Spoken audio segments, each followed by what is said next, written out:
Hello guys! Another utang app na naman ang ating pag-uusapan natin for today. At itong cash loan app na ito is walang iba kundi si Tulong Cash Home Credit App. And upon checking, hindi po siya related kay home credit. Kaya baka isipin ng iba dyan is related siya kay home credit at i-download ninyo siya. But before we proceed, don't forget to like this video, and kung bago ka pa lang sa channel ko, click on that subscribe button and hit on that notification bell to be notified for new videos.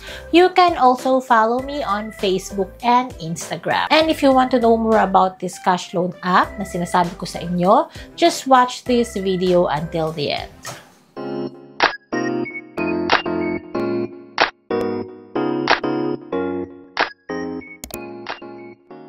Hello again! Welcome back to my channel. It's me, Rowella. So, kagaya nga na nabanggit ko kanina, itong si Tulong Cash Home Credit App is bago pa lang siya. So, itong app na ito is pwede lang siyang ma-download sa App Store. As of now, upon checking, hindi pa siya available kay Play Store. So, nakita ko lang siya kanina sa App Store nung naghahanap ako ng cash loan app na mare-review. And na-curious ako kasi nakalagay doon is Tulong Cash Home Credit App. So, akala ko affiliated siya kay Home Credit. Is yung pala hindi. So, take note guys, hindi siya affiliated kay Home Credit.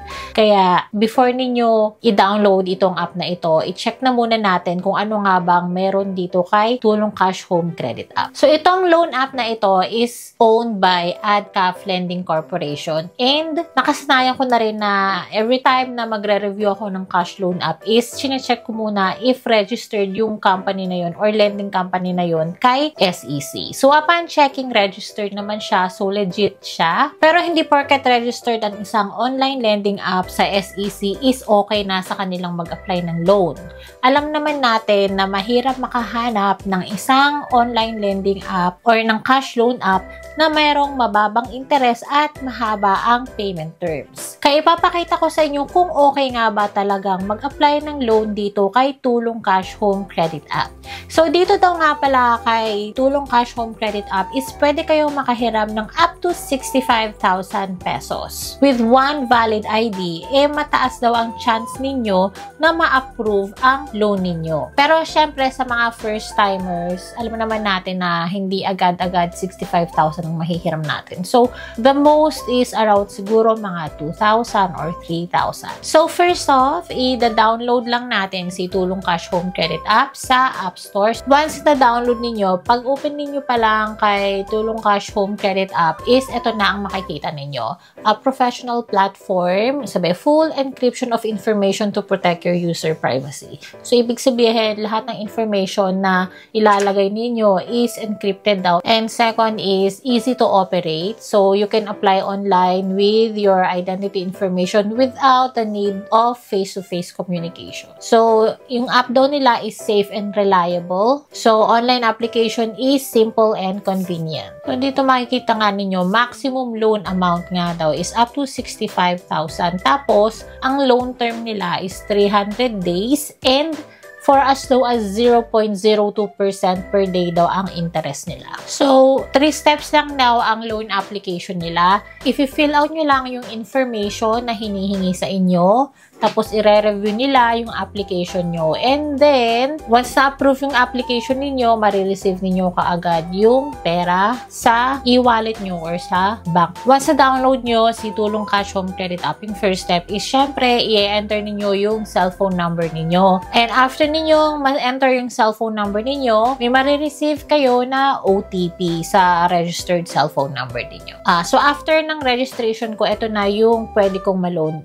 Nag-change siya from 65,000, naging up 1,000 na lang yung maximum loanable amount ko. So, dito makikita ninyo na yung loan term is 300 days pa rin. Tapos, ang interest rate is 0.05% per day. So, click lang natin yung apply now. Tapos, nung click ko yung apply now, nag-change na naman yung loan term ko from 300 days, naging 7 days na lang yung loan term. Which is kagaya nung ibang mga cash loan app na na-try ko na. So, yung interest rate is 0.05% pa rin naman. Yung mga information na mga kailangan is yung authentication, personal information, job information, contact information, payment account information. So, to continue your application, click lang ulit ninyo yung apply. So, dun sa authentication, hingiin yung picture ng valid ID ninyo, tapos face recognition. So, ang mga acceptable valid IDs is UMID, driver's license, passport, TIN, SSS, voter's ID, health card, national ID, and postal ID, PRC, and pag-ibig.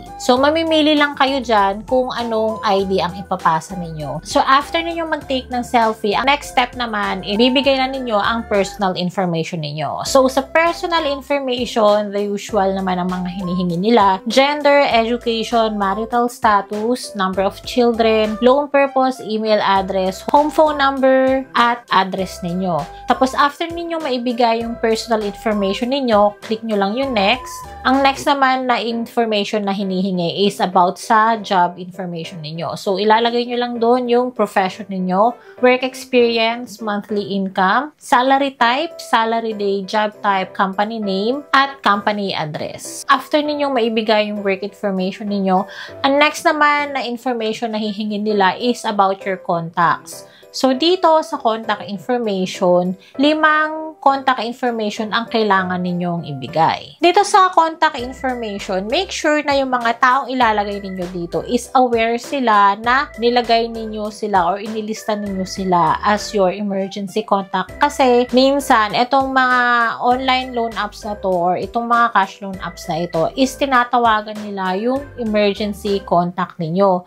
So, itong mga to, masisipag silang mag-text at tumawag sa mga emergency contacts. So, make sure na aware sila na niligay ninyo sila as your emergency contact. So, after ninyong maibigay yung mga emergency contact ninyo, click nyo lang yung next. And dito na tayo sa last step, sa payment account information. Dito sa payment account information, dito ninyo ilalagay kung saan ninyo gustong ma-receive yung na-loan ninyo. So, meron ditong e-wallet at bank. So, sa e-wallet, ang available sa e-wallet is GCash, PayMaya, Coins, GrabPay, Shopee, at OmniPay. And sa bank naman, as usual, sa banks, lahat ng registered na bank dito sa Philippines is available. So ako, ang usually na pinipili ko is GCash kasi hindi ako comfortable na ibigay yung bank information ko. So after ninyong maibigay yung payment account information ninyo, kung saan ninyo gustong ma-receive yung na-loan ninyo na amount, once na na-approve kayo, click nyo lang yung next. So once na na-complete na ninyo yan, pindutin nyo lang ulit yung apply. So yung pre-approved loan amount nga pala natin is 2,000 pesos.